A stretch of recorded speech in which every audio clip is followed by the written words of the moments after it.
Why, hello, Auntie Clem. Edgar, please, call me Muddy. Hello, Edgar.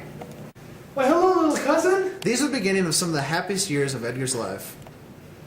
By 1832, Edgar began to write fiction with the idea of entering story contests. A year later, Edgar won a $50 literary prize from a Baltimore newspaper for one of his stories. The name of the story was Miss Found in a Bottle.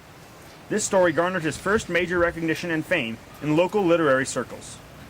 Whoa, sir, have you critically analyzed this piece of work, man? What work, dude? Is that... Oh, dude, I've heard of edgy Poe-y, dude. No, dude, it's pronounced Edgar Poe, you idiot. Oh, my bad. Good stuff, though, right? Yeah, man. Yeah, righteous. Although this time in Edgar's life found him experiencing the first real tangible profits of his passion, it also fell witness to the common unity of man and drug. This drug was none other than opium, frequently used in Poe's time as a stimulant to mask hunger and cold. Excuse me, miss. It's alright. Is that opium I smell? Why, yes, it is. Would the lady like a taste? Yes, I would, honey. You seem like quite the rambunctious young fellow. Want to have an affair? Why, yes, I'd appreciate that. As do all great things, this relationship came to an end once Mary realized that Edgar became increasingly violent as he consumed more alcohol and drugs. She broke off the affair.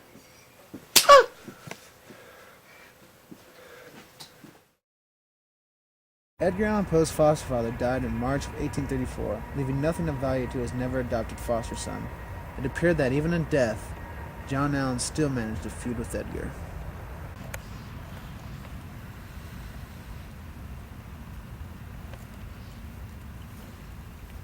Damn you, John Allan.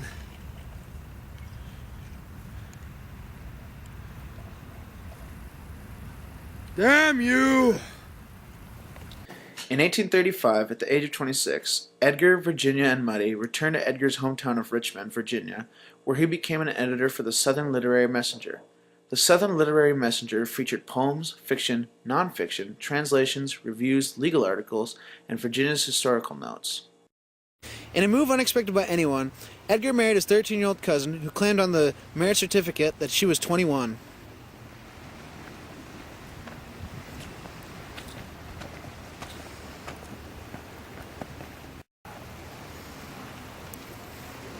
Weird. After several moves and several jobs, Edgar, Virginia, and Muddy ended up in Philadelphia, where Poe worked for Burton's Gentleman's Magazine. It was during this time that Poe wrote some of his best-known stories of horror and the supernatural. He also hatched a dream to start his own magazine, eventually called The Stylus. Morning. My, Edgar, you look downright delightful, dear. Perfect use of alliteration, dear. What are you so happy about this morning, Edgar? What's the matter? So what are you so happy about this morning, dear? Oh, I'm so happy you asked, my dear Ginny. As I was sleeping, my brain stumbled upon thoughts of creating a magazine. And now, fully awake, I realize the true merits of such an endeavor. So, Edgar, what kind of magazine are you thinking of creating? How dreadful is the present condition of our literature? To what are things heading? We want a well-founded monthly journal of sufficient ability, circulation, and character to control and give tone to our letters. It should be, externally, a specimen of high, but not too refined, taste. I mean, it should be boldly printed on excellent paper, in single column, and illustrated, not merely embellished, by spirited wood designs in the style of Glanville. Its chief aims should be truth, independence, and originality. So what are you going to name it? So, what are you going to name it? The Stylus. One day in 1842, when Virginia was entertaining a dinner party, she suddenly coughed up blood.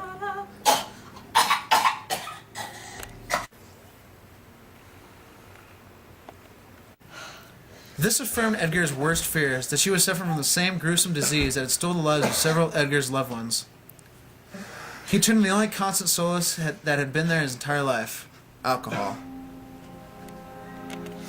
That motley drama, oh be sure it shall not be forgot, through a circle that ever returneth into the selfsame spot, and much of madness and more of sin and horror the soul of the plot. In the summer of 1842, Virginia's condition worsened. Out of anger at the circumstances of his life, Edgar sought to remove his focus from his own predicament and cope with his problems as best he could. His manners often weren't the most efficient. Mary, you immoral whore. Edgar, is that you? Of course it is. How could you not remember your former lover? I need to go into my husband now. You never loved your husband. Once it smiled a silent dell, where the people did not dwell. They had gone into the wars, trusting to the mild-eyed stars nightly from their azure towers, to keep watch above the flowers, in the midst of which all day the red sunlight lazily lay. Now each visitor shall confess the sad valley's restlessness. Nothing there is motionless, nothing save the airs that brood over the magic solitude. In the myriad types of the human eye that weep above a nameless grave. Edgar, look at what you're doing to yourself. Here, come with me. I've organized through certain political friends a plan to help support your magazine project.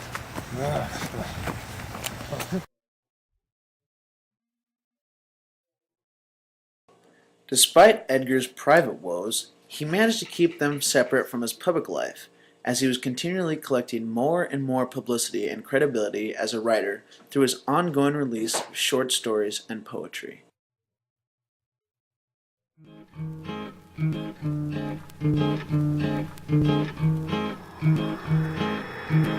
Muddy's promise of political recognition finally came true in 1843 when he was invited to give a lecture in Washington, D.C. that was to be received by the president. Within a few nights of stay in D.C., Edgar was persuaded to drink at a dinner party.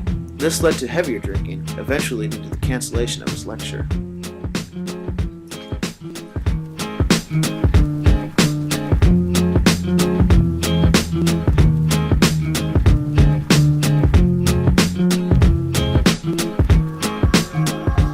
Obviously, with behavior like this, speaking to the people in Washington, D.C. was not going to be a viable option for Edgar Allan Poe.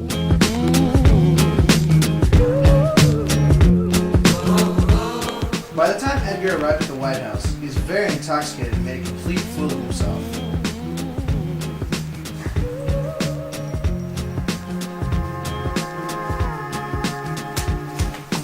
You have any idea who I am? I'm the president. Yeah, I'm Edgar Allan Poe. Mr. Poe, you're a disgrace. You're not getting my endorsement. Go back to Philadelphia.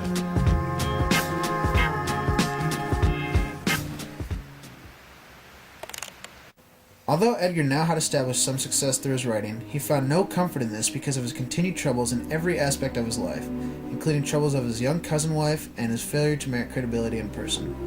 Oh, love, I have made strides, and what do I have to show for it? You are my sole source of joy, and even you may pass any day, and I would have nothing left. These times produced some of the darkest works Edgar ever wrote. These included images of the decay of humankind, and in one particular piece of work, the cause of the decay being a destructive worm or maggot. But see amid the mimic rout, a crawling shape intrude, a blood-red thing that writhes from out the scenic solitude. It writhes with mortal pangs, the mimes become its food, and seraphs sob at vermin fangs, in human gore it behoove.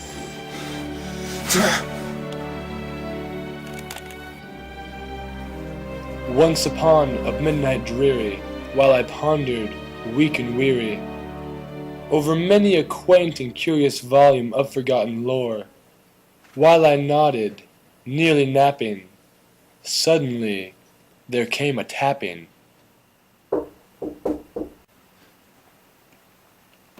As of someone gently rapping at my chamber door. 'Tis some visitor, I muttered. tapping at my chamber door. Only this, and nothing more. Within a few weeks of publication,